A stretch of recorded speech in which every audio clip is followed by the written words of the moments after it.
Good evening, everybody. Welcome back. It is that time of the year again. Yay! Chapter 4 of Yamato dropped on Crunchyroll today, and it was absolutely spectacular. I enjoyed every single episode. I'm probably going to go back and watch them again when I'm done recording this video because they were so good. So, as usual, this is for Chapter 5, and I'm very, very happy that I will not have to wait until April for the next batch of episodes to come out because this will be released in February of next year. So I only have to wait 4 months instead of 6, which is good. We have 12 more episodes left to go in total. As a reminder, $31.99 will be a 26 episode series, and we are currently now up to 14. So we have 12 more episodes to go and 3 more chapters. So this is going to be absolutely super exciting. So as usual, I'm going to go ahead and play the trailer first, and then I will react to it as I go. 対決の時は近い。敵は宇宙を凍らせる魔女。あなたたちはたった一発の爆弾で地球人をデザリアム化したのよ。ここで全滅するくらいならまだ我々が君たちの未来だと信じられないのか。ベルム、革命の鳥よ。響き合う波動を持って今真の姿に。イスカンダルのかけら、まさに期待通り。もうじき我らの願いが叶う。Okay, so there's a lot to unpack here, as usual. I'm just going to provide a quick recap, though, for the latest chapter, Chapter 4. If you have not seen it yet, I very strongly recommend that you go watch it, because this is a major, major spoiler alert otherwise. So if you don't want spoilers, I suggest pausing the video until you have gone and watched the latest 4 episodes. So, quickly to recap, Sasha, who I wasn't sure how she'd gotten out of Desarium at first, it is explained finally. It turns out that she had been captured by Desarium and taken to their version of Earth in 3199 and lived there with Nimi for 15 years before escaping. And Nimi herself apparently sacrificed herself so that Sasha could escape. So it's very unfortunate end for Nimi, but a worthy end for Nimi. Sasha is very torn up about this, about losing her adopted aunt, and is very much a typical 17-year-old teenager at this point. Even Yamanami comments at one point to Kodai that it's tough to be a dad. Yeah, Kodai's figuring out the joys and pains of fatherhood, so good luck to him. The next thing that is revealed is Captain Ram. I'll be honest, I did not expect Captain Ram to so quickly change sides. We always knew that Captain Ram would align himself with the Yamato. We knew this. He did it in the original series, he's going to do it here. What I did not expect was for him to do it as soon as he did. So what ended up happening was the Legendra ended up leading an attack against Galman, and the Yamato was able to stop him, and in return, the Bolars were going to self-destruct his ship, the Legendra, and which would destroy Galman's capital city and open the door for Bolar to deploy a planet-destroying missile. Okay, we've seen these kind of missiles before. Gamilas used them in the past against Alteria in the first season, so we know what those are capable of. They were going to use it on Galman in this instance, but Captain Ram had a change of heart, and he found a way to shut down the self-destruct code on the Legendra and thus save the city and save the planet. What is very interesting is this description of this cold energy or the Witch of Aurelia. We've heard this term before from Bolar, and I speculated that Aurelia probably has something to do with Desarium. It turns out I was right, because this so-called Witch of Aurelia is spreading this energy, this cold energy, all around the galaxy that is causing the crops to die on both Birth and Gallman, and is affecting the engines of everybody, including Yamato. In fact, it's very strong interference, and she has a really hard time with moving. The most interesting thing that happened was she was able to briefly overcome that interference to stop the legend drop, and in the process, because she pushed her engine so hard, she literally started glowing gold, like we saw at the end of 2202, except this time waves of wave motion energy emanated out from her in a circular pattern and flowed all across the surface of Gallman and activated the cores, the dormant cores of Iskandarian battleship fleets that had been in shipyards below the surface. Sasha reportedly said, and I quote, "The planet is waking up."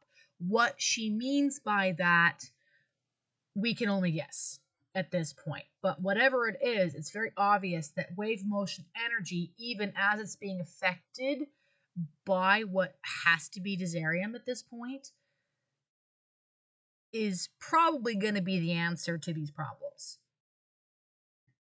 And chapter 4 ended with Yamato and a Gamulan fleet that also included Captain Ram, who had aligned himself with Gallman to go out to an area of space near the space-time connection point that Desarium used to come through, that was predictably the source of this cold energy. Now, I'm pretty much convinced at this point that whatever's going on, this interference that's happening, that's affecting these planets and affecting Yamato's engine, is some kind of either disease that Desarium is deliberately spreading, or I think it might be an effect of their presence, because remember, they did come from the future. This has been confirmed at this point. They're not faking it. They have come from the future, and they let me put it this way: if sci-fi has shown me anything, it's that you can't just time travel and expect there to not be any consequences. If you push time, time has a way of pushing back. And that is what I expect is happening here. By traveling back in the past and disrupting it the way that Desarium have, I'm wondering if it's causing some kind of bad energy to leach into this universe and alter it. So it's hard to say for certain, but it turns out that I was off in a lot of things when it came to chapter 4, but I wasn't off in everything. I predicted correctly that there was going to be a battle between Bolar and Gallman. I was right. I predicted Captain Ram would be involved with the Yamato somehow. I was right. I predicted Sasha was involved with Desarium somehow. In that, I was right, just not in the way that I had thought. So there's a lot to unpack in this trailer, and hopefully maybe my predictions this time will be more right than wrong, but let's get into it. Okay, right off the bat. So this creepy, sparkly thing, and I forget exactly what it's called, but it reminds me of Elsa's ice castle. So I'm just going to call it the ice castle. Okay? Don't at me. So this is the thing that we saw at the at the end of chapter 4, the very last episode 14. And this was what Yamato and the Gallmans were trying to find. They succeeded. Despite Desarium's efforts to stop them, they did send out those flower thingies again, and together Yamato and the Gallmans were able to fend them off. So what we have here, we got Yamato. She's got 2-dimensional submarines attached to her because they just emerged from the dimensional fault. And then you have the Zeldar here, which is Gamelon on the bottom left, which is Gallman's premier deep diving submarine. Essentially, it's like their version of Jimmy Carter. For those of you who don't know, USS Jimmy Carter is America's premier spy submarine. She's deeper diving, she's faster, she's got more bells and whistles on her than any other ship in the fleet, even most Virginia classes, so which are a lot more modern. So essentially, this is what Zeldar is. For those of you who live in less friendly countries, basically Belgorod. The Russian Belgorod submarine is probably another good nod as well. So we've got this big Desarium thing that they really did not want Yamato to find, but they did. And then you have 2 of these massive defense ships on either side of it. Some of you might recognize what these are. These were the same kind of command ship that was present when Iskandar was destroyed. 敵は宇宙を凍らせる魔女。あなたたちは Freaking pause this thing. Okay, here we go. So, the title of the first episode in Chapter 5 is Defend the Immigrant Fleet. So, we know from Chapter 4 that all the Gallmans had evacuated Earth and were on their way to Gallman, including that sweet little girl that had been involved with Yamato since 2202. I really, really like her, and I really think she should play a bigger role, and I have a feeling she will.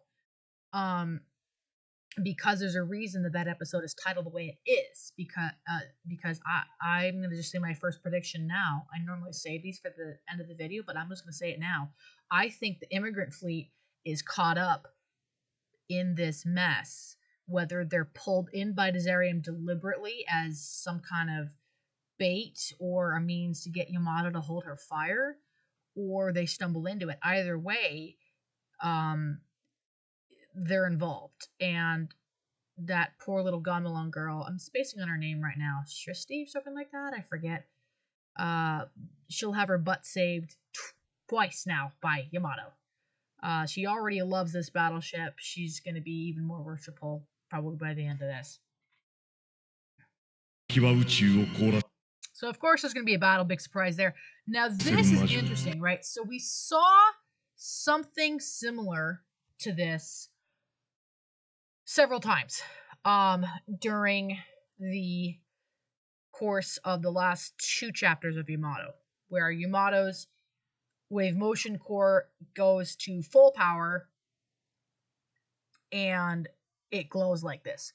What appears to be different in this instance compared to what I was seeing in Chapter 4. In Chapter 4, we were seeing the core itself, maybe the occasional glow. This looks different. This is coming out a lot slower than it normally would.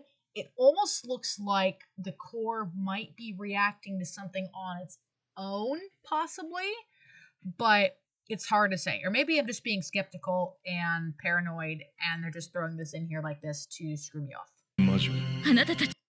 Okay, so again, we've got Yukimori here again. We already know that she has been with Alphaz for a while. She even saved him from the rubble, actually. It's very clear that he likes her. She can never love him, but she does seem to grow fond. She had actually previously spoken to him just before the end of that last episode. I was right in that there was something that happened at the museum. I predicted both either that the Resistance was behind the explosion or Desarium was, as another means of exerting control. I was right in the latter case. It was Desarium who staged the whole thing. They gathered all of Earth's people together and were able to isolate a lot of them and annihilate them as traitors. What I did not expect was Captain Kitamo. Now, Captain Kitamo, as you recall, was the captain of the Ahsoka when she was captured. So I thought that he would be executed with them. As it turns out, he's somehow involved with Toto's sister, the Desarium sympathizer. I'm not sure at this point if he is a Desarium sympathizer himself or if he's playing both sides as a double agent. I can't tell at this point. He did speak to Agatha, though, before the Desarium got everyone in there, because every single one of Earth's government people was supposed to be executed, I think. But he spoke to Agatha, and Agatha was able to get Toto and Shirazawa and Makoto out of there. But Tsubasa and the creepy little girl, Fuatol, I think is her name. I can't pronounce her name. I'm sorry. Ended up being little juvenile delinquents and accidentally wandered into this area that they shouldn't have, and they ended up having to be rescued by Aferes. And it's actually interesting, learning a little bit more about Aferes. So there's something called standard and non-standard Desariums. I don't really understand it. It seems though like Rennig, who's the captain of that stealth ship, and Aferes are the two non-standard ones left. So maybe that has something to do with how they're connected to Mother Desarium. I'm not entirely sure. That's kind of what it seems like to me, though. That there's not really that their connection somehow is different, but I don't know much more about that. Regardless, he almost got himself killed doing that, and he actually probably would have died if Yuki had not pulled him from the rubble. So there's Makoto again. And then who do we have here? Is this Futo's father? No, that's not. Oh my gosh, who is that? That's very clearly one of the humans who's become Desarium, but I don't know who this is. Oh, Koda is not happy about something. Okay, so there again, there's the Zeldar. So obviously Yamato's fighters are going out. This is again probably part of this battle that we saw at the beginning of the Okay, those were Yamato shots. Those were absolutely Yamato shots. What on earth? Weren't they? Well, they were blue. But I can't guarantee that anymore because we have these ships of Iskandar now, and we know that ships with a wave motion core put out blue cannon fire. So it could be part of the training exercise, possibly.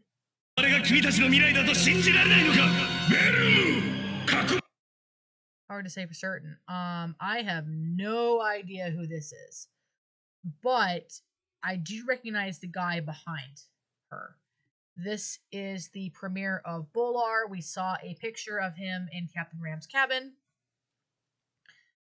Bolar appears very clearly to be based on the USSR, just as Gomelas was based on Nazi Germany originally. Okay, so that's almost certainly the vibe that we're getting here. I'm getting a very strong Russian vibe from Bolar. I'm getting that from their uniforms. I'm getting that from their attitudes. It just makes the most sense to me. And so, Mr. Premier here, just a Stalin wannabe. This video is so getting demonetized. I don't care. I take demonetization as a badge of honor now because it means I'm telling the truth. So, but I don't want to get off on that rant. I'm not here for that. So, we definitely obviously have Premier here and his helper or something like that. So obviously Bolar's going to become more involved. We knew that was coming. How exactly remains to be seen. Let's watch the rest of the clip. Okay, this is interesting. So obviously this is very important. We have almost certainly we have Captain Ram here probably. It looks like a couple Bolar soldiers maybe. I don't know what this is. It's clearly some kind of very important symbol. I haven't seen it in any other clip. I didn't see it in the last chapter. the 4 episodes that dropped. I'll go back and rewatch them and see if I did see it. If any of you in the comment section have seen it and know what this is, please let me know. But it's obviously important, whatever it is. Okay, so we've got a ship moving down here. This purple one, it's huge, and a couple more smaller vessels. Probably some kind of scouting force or something like that, and they're just trying to hide from this enemy. But I can really only assume. Oh, another wave motion gun scene. Surprise!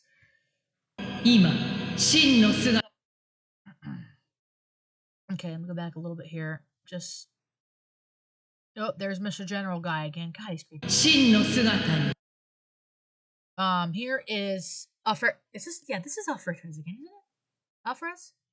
In his other body, his remote body, for lack of a better term. So this body can be like completely destroyed, but if his regular body on Earth is damaged while he's in this state, it'll kill him. So obviously he's confronting the crew of Yamato.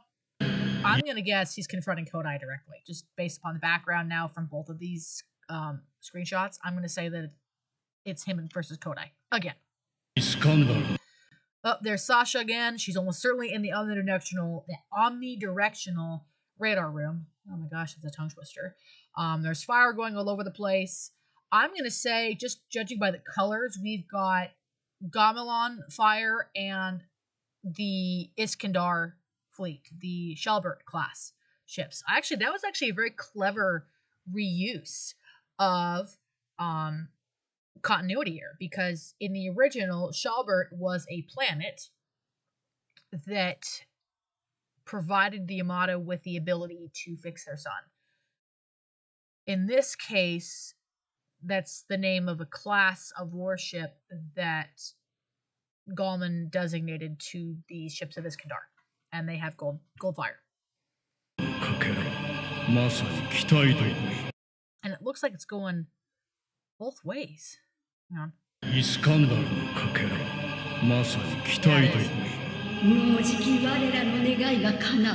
Oh, that glow is cool. I wonder if that's like the extended warp thing. So I'm gonna go back one more time. Oh no! I can't really speak Japanese very well, so I kind of need the closed captions, and I can't get the closed captions. Gosh darn it! So that doesn't help me. So I'm just gonna have to go off what I have. So prediction time. First of all, there's gonna be some kind of major battle involving this creepy ice castle, and Yamato and the Gallman submarine force are drawn into it in order to protect the immigrant fleet. I'm pretty convinced at this point the immigrant fleet is going to be involved. The next thing I think is going to happen, Yamato has something happen with her wave motion engine. I don't know if it'll be positive or negative, but obviously something major is going to happen. It's been hinted at several times that there's going to be something going on that's not good. And I think something very serious is going to happen to her engine. This is obviously, actually, this might be Fuhu's father, possibly, that guy, and he changed his appearance to look more human. I think he really likes her. He likes Makoto, and is trying to court her, I think, at this point, actually. You know what? I don't think this is a human turned Desarium at all. I think this is the opposite. Now that I'm thinking about it, I think this is the little girl's father, and he's really liking Makoto, and so he's trying to become more human. What is interesting, actually, is his appearance looks a lot like what Alferez saw in his dream. Okay, in his dream, there was like 8 of them. And this was that scene in the last trailer that we saw for Chapter 4 where I thought that it was some kind of human zombies. No, they were actually Desarium. And they were put to like a Hunger Games kind of style test where the ones who survived could continue to exist.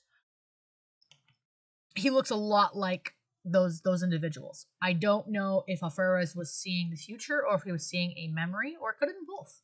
I don't know. At this point, we already know that time has really gotten muddled up. Kodai is really mad about something here. I can only guess at what he's mad about. I don't know. Maybe he's having daughter issues or Sasha issues, I suppose you could say in this case. Welcome to fatherhood, Kodai. Welcome to fatherhood. This is interesting because, and I'm going to try and get it as slow as I can, actually. In fact, I'm going to mute it so that it doesn't, like, totally freak out on me. But let me slow it to, let's just half speed, see what happens. Come on. Okay, so that blue fire, that has to be Yamato. You know what? I take it back, because the Iskandarian ships that Yamato revived, their fire is gold. Their cannon fire is gold. Blue can only be Yamato. Yet, these are the Iskandar ships, and she's blowing him to bits. So, I wonder why. I wonder what's going on. Or these could be Desarium. They look like the Iskandar ones, though, to me. So, I don't know. Again, we got the premiere here.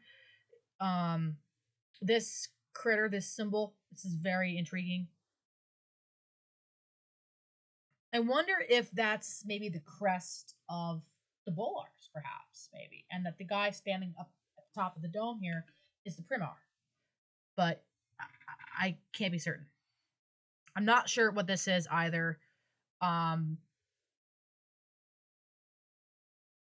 Obviously, there's going to be some kind of major battle here. I think Yamato's going to fire her wave motion gun against that ice castle we saw at the beginning. That's another prediction. I think that she's going to do that. And she's going to take it out. Alferez again confronting Kodai, almost certainly confronting Kodai. I don't know exactly what they're confronting him about, but they're doing something. Sasha's really flipped out about something here. She's already shown her ability to identify some things, and because of her Iskandarian blood, she's able to see things and hear things that regular humans can't. I'm not sure. I can't tell if the crystals around her neck are glowing or not. They were glowing in chapter 4 when she was using her abilities. I don't know if they're glowing or not, though. They don't appear to be, but I can't tell. The angle's just wrong. But obviously, she's really freaked out about something.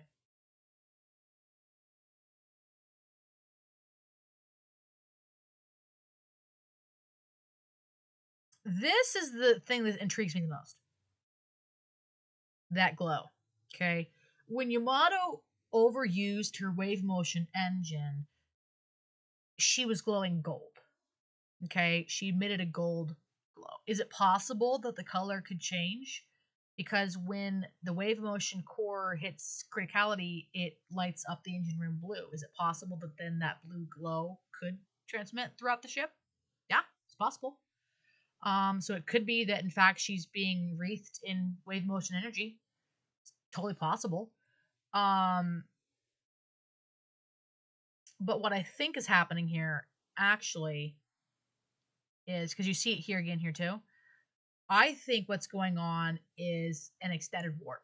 So in the original, Yamato was given the ability to conduct what's called an extended warp. So she has the normal warp, and then she can immediately jump an extra distance. It's almost like being able to jump double the distance, essentially. I think that's what she's doing here. And the only reason she can do that is because of the power of her pure Iskandarian core. So, again, the predictions I have are very basic. Number 1, there's a major battle between Yamato and Desarium that involves the immigrant fleet and that sweet little Gamelon girl that's going to get her butt saved by Yamato for the second time in 6 years. Number 2, I think that Captain Ram is probably going to die. He's going to meet his end somehow. Okay, I would rather he didn't, because I really am starting to like him in this. But I think he's probably going to die. Number 3, I think we're going to get an answer for sure on where Captain Kitanomo's loyalties lie. Right now, he's kind of fishy. I'm leaning more toward him actually being a Desarium son of a bitch, but we shall see. Number 4, I think that Aferez is going to make every effort to side with Yuki directly at this point and probably be severely punished for it. And number 5, I think that something major is going to happen to Yamato's engine. I don't know if that's going to be good or bad, but I do think there's going to be some kind of major reveal around Yamato's engine. So that's what I have for you now, and when the next trailer comes out, I will, of course, entertain you all once more with my predictions. In the meantime, have a good night.